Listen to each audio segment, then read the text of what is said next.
Docteur Halouini. Merci beaucoup de nous répondre par quelques questions. Oui, avec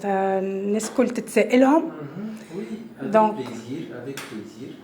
Merci beaucoup. Moi, je pense que c'est important que tout le monde, en particulier les patientes qui sont suivies pour un désir de grossesse et qui sont dans un protocole de fécondation in vitro en particulier, sachent bien ce qui se déroule en réalité et de façon scientifique. شنو السؤال؟ Première question نقول لك كيفاش بنسبة 99% تشوهات وينجح التلقيح؟ Alors 99% je peux même aller à 100%. D'abord le laboratoire il va examiner le spermogramme, il va examiner 100 spermatozoïdes.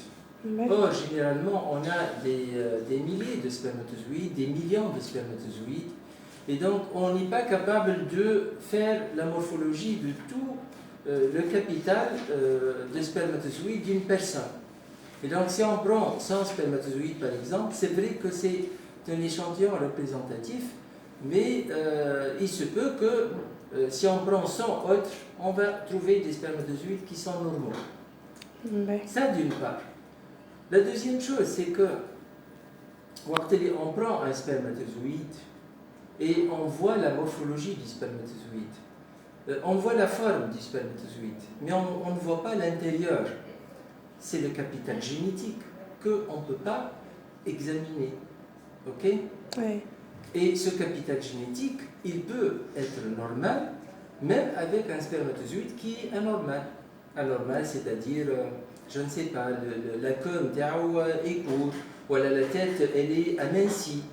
Et donc, ça ne veut pas dire qu'il est anormal sur le plan morphologique, il peut être normal sur le plan génétique.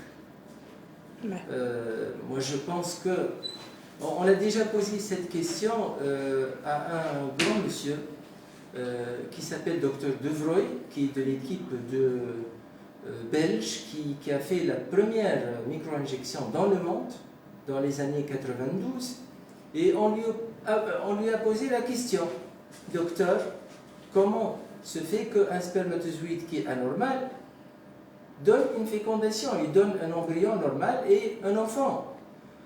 Vous savez qu'est-ce qu'il nous a répondu ça, il y a plus que 20 ans. Alors, il nous a répondu de cette façon. Il nous a dit: toi, en tant que personne, tu portes un manteau, tu portes quelque chose, mais ce quelque chose, même si ça semble anormal, lorsqu'on enlève le manteau, on te trouve normal. Et c'est une bonne réponse pour les gens qui disent qu'un spermatozoïde anormal, comment il donne un embryon normal? Donc, c'est le capital génétique en fait du spermatozoïde qui donne la fécondation, qui donne l'embryon.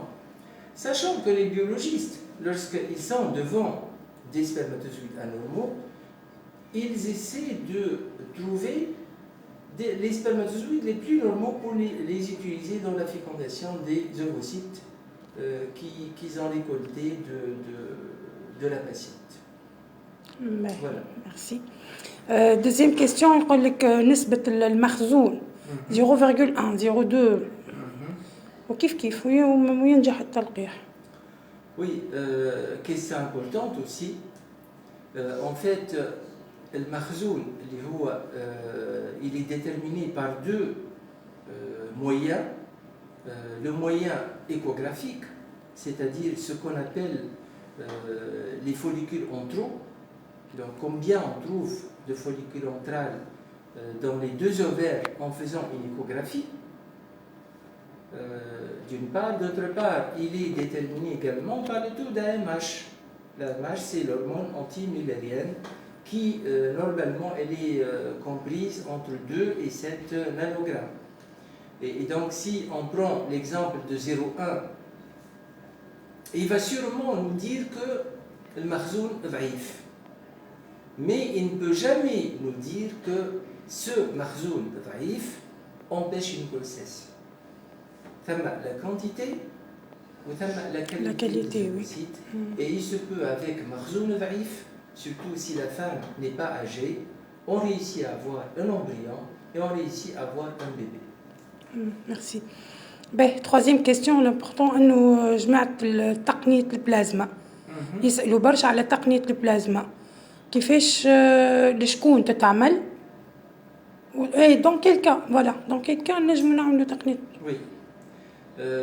Bon, cette question a pris beaucoup d'ampleur, mais il n'y a rien de sûr sur le plan scientifique. C'est encore de la recherche et il ne faut jamais la faire pour dire que voilà, on va réussir. C'est encore la recherche. Oui, voilà. On ne sait pas où est-ce qu'on va aboutir. Tout le monde se met à faire ça, mais il n'y a pas pour le moment une évaluation. Et tant qu'il n'y a pas d'évaluation, on ne peut pas dire que cette technique apporte du bien pour les patientes. Merci beaucoup. Voilà. Merci. Aïcha, merci beaucoup.